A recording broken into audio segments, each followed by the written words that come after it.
Hey there. You ever feel like to really make a dent in your goals, Right. you need one of those total life overhauls? Mm-hmm. Today, we're diving into a method that says, nope, think smaller. Okay. It's called Kaizen. And get this, it came out of post-WWII Japan, Wow. not some Silicon Valley guru. Right. So we're talking about a time when Japan was literally rebuilding from the ground up. Yeah. I'm curious, from a historical perspective, why would this be the time for a concept like Kaizen to emerge? It's fascinating, isn't it? You're right. It was a time of immense pressure to innovate and rebuild quickly. But instead of huge sweeping changes, Kaizen emerged from this idea of consistent incremental progress. Okay. It's almost like they were saying, look, we can't fix everything at once, but we can commit to being just a little bit better every single day. And that really gets to the heart of Kaizen, doesn't it? Right. It's not about finding some magic bullet solution. It's about creating a culture of continuous improvement, Yeah. one small step at a time. Mm. So for someone hearing this for the first time, how would you even begin to explain what Kaizen looks like in action? Imagine this. You're on a factory floor, right? Yeah. Instead of one genius at the top dictating everything, Kaizen says, hey, everyone has the potential to spot inefficiencies and suggest improvements. Interesting. The line worker who sees a bottleneck every day, Yeah. their insight is just as valuable as the manager's. So it's about empowering every single person to be a problem solver, regardless of their position. That's a pretty radical concept, especially back then. But Did that cause any pushback, this idea of disrupting the traditional hierarchy? absolutely, there were challenges, but that's for later. What's key here is that Kaizen recognizes that the people closest to the work often have the best understanding of how to improve it. Okay, so everyone's involved. Everyone's looking for those little areas where things could be better. But how do we keep it from becoming just a free-for-all of ideas? That's where the 10 principles of Kaizen come in. These principles act as guideposts, providing a framework for identifying and implementing improvements. And we'll definitely unpack those principles in detail.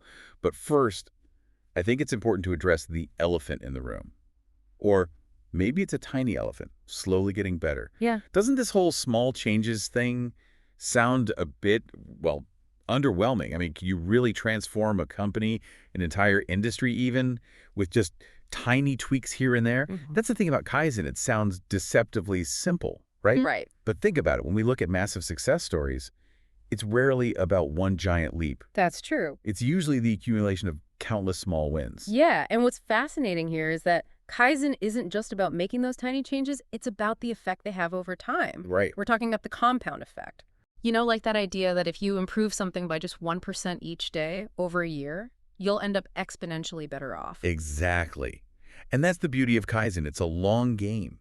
It's not about chasing quick fixes. It's about embedding this mindset of continuous improvement into the very DNA of a company or even your own life.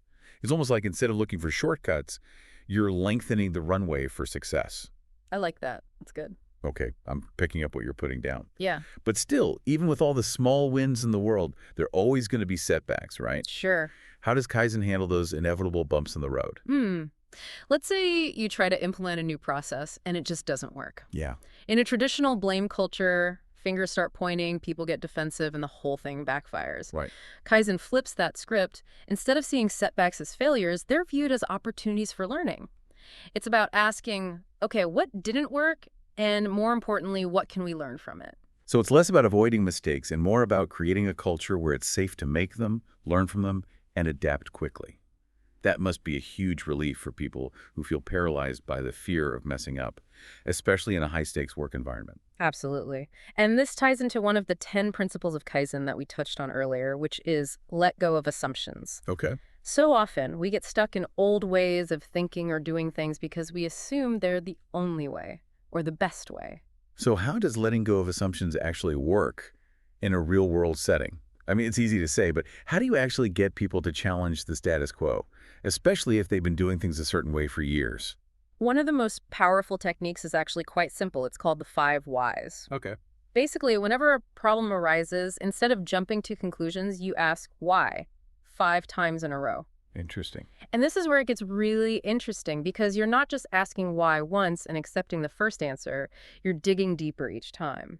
So walk me through an example of this. Let's say I'm a manager, and I notice that a project deadline is constantly being missed. How would the five whys work in that scenario?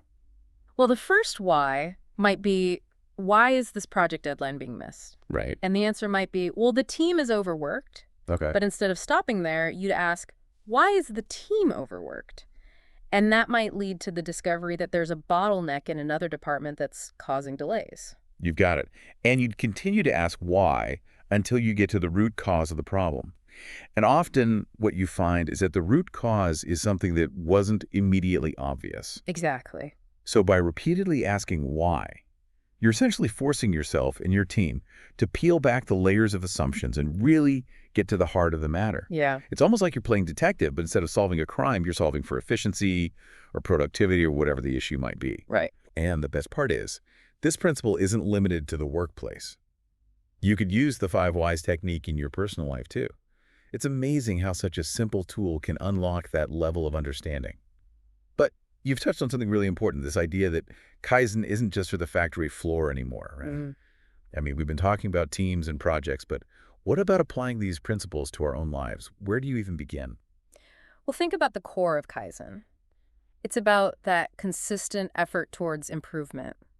So often we get caught up in waiting for the perfect moment, the perfect plan. Right. Kaizen says, start now with what you have and trust that even the smallest step forward is a victory.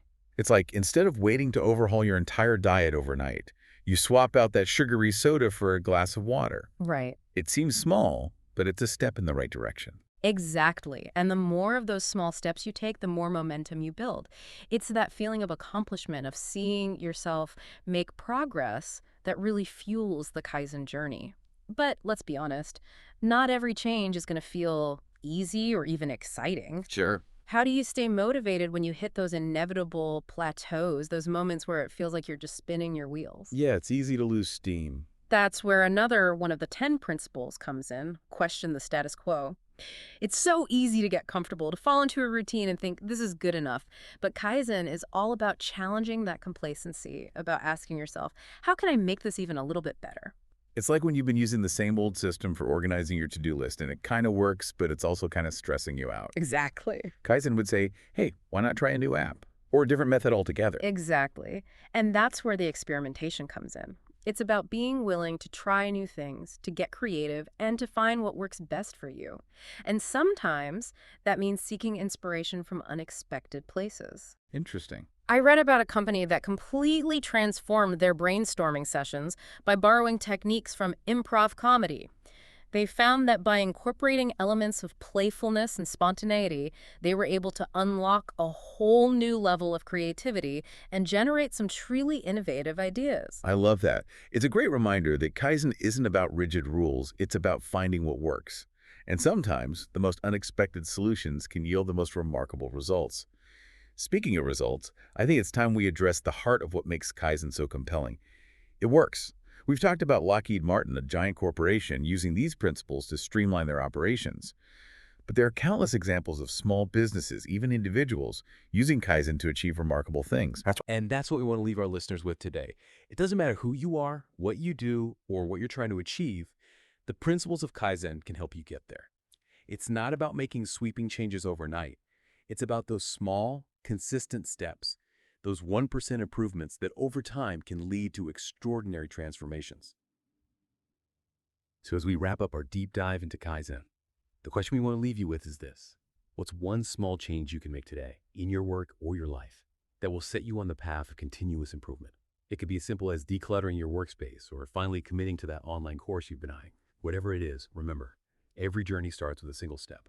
Now go take yours.